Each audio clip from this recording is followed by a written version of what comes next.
సిద్దిపేట జిల్లా గజ్వేల్లో శనివారం విలేకరుల సమావేశం నిర్వహించారు. ఉమ్మడి మెదక్ జిల్లా ఎమ్మెల్సీ డాక్టర్ యాదవరెడ్డి. ఈ సందర్భంగా ఆయన మాట్లాడుతూ కాంగ్రెస్ నాయకుల ఆగడాలు రోజురోజుకు మితిమీరుతున్నాయన్నారు. సిద్దిపేటలో మాజీ మంత్రి హరీష్ రావు క్యాంపు కార్యాలయంపైకి వెళ్లి కాంగ్రెస్ నాయకులు హరీష్ రావు ఫ్లెక్సీ చిప్పడం హేయమైన చర్య అని, 6 గ్యారంటీలు పూర్తిగా అమలు చేయకుండా ప్రజలను తప్పుదోవ పట్టిస్తున్నారని, హరీష్ రావుపై సీఎం రేవంత్ రెడ్డి చేసిన వ్యాఖ్యలు వెనక్కి తీసుకోవాలని, రైతులకు పూర్తిగా అన్యాయం చేస్తున్న కాంగ్రెస్ పార్టీ మీద ప్రజలకు వ్యతిరేకత మొదలైందన్నారు. ప్రభుత్వం పరిపాలన మీద దృష్టి పెట్టాలి కానీ ప్రతిపక్షాలను భయభ్రాంతులకు గురి చేసే విధంగా పనిచేయడం తగదన్నారు. బీఆర్ఎస్ జోలికి వస్తే సహించేది లేదని కాంగ్రెస్ నాయకులను హెచ్చరించారు. ఈ కార్యక్రమంలో Gajwel Prajnapur municipal chairman Rajamouli, vice chairman Zakiuddin, councillor Gopal Reddy, Gajwel మండలి టీఆర్ఎస్ పార్టీ అధ్యక్షులు బెండే మధు, తాజా మాజీ జెడ్పీటీసీ పంగా మల్లేశం, కొండపోచమ్మ దేవస్థానం మాజీ డైరెక్టర్ నిమ్మా రమేష్, బీఆర్ఎస్ నాయకులు, కార్యకర్తలు పాల్గొన్నారు.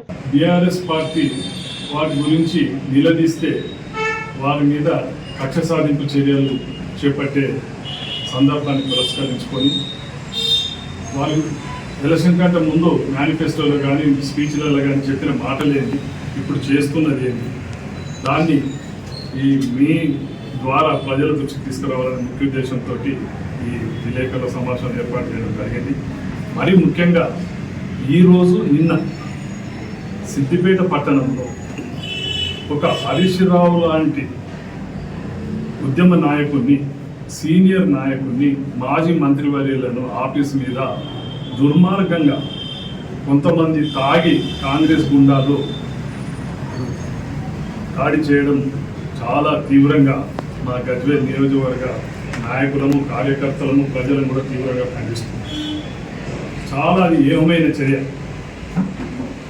సిద్దిపేట పట్టణంలో అప్పుడు కేసీఆర్, గతంలో హరీష్ రావు నాయకత్వంలో సుమారు 40 సంవత్సరాల సుదీర్ఘ రాజకీయ ప్రస్థానంలో ఎక్కడ కూడా ఒక చిన్న భౌతిక దాడులు జరిగిన సందర్భాలు లేవు. కానీ ఈరోజు రేవంత్ రెడ్డి గారి నాయకత్వంలో కొంతమంది గుండాలను ప్రోత్సహించి అరాచకమే పరమావధిగా నాయకులెంబడున్న కార్యకర్తలను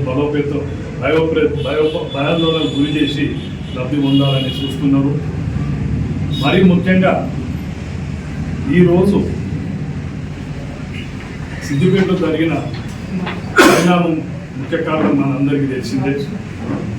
గతంలో రేవంత్ రెడ్డి గారు పలవి గాని హామీలు ఎన్నో ఎలక్షన్ కంటే ముందు రాహుల్ గాంధీ లాంటి వ్యక్తితోటి బహిరంగ సభలలో చెప్పించి అవి ఇప్పుడు అమలు చేయాల్సి వచ్చిన టైం వచ్చే వరకు అన్ని కొర్రీలు పెట్టుకుంటూ ఊటకో మాట ప్రాంతానికి వేషం వేసి ఎక్కడి పోతే అక్కడ దేవుళ్ళ మీద ఒట్టు పెట్టి కాలయాపన చేయడం జరుగుతుందని యావత్ తెలంగాణ ప్రజానికానికి, రైతులకు కూడా తెలుసు. ఎలక్షన్ కంటే ముందు రేవంత్ రెడ్డి గారు అలాగే రాహుల్ గాంధీ గారు కూడా 2 లక్షల రుణమాఫీ ఏకకాలంలో చేస్తామని వాళ్ళు మాట ఇవ్వడం జరిగింది.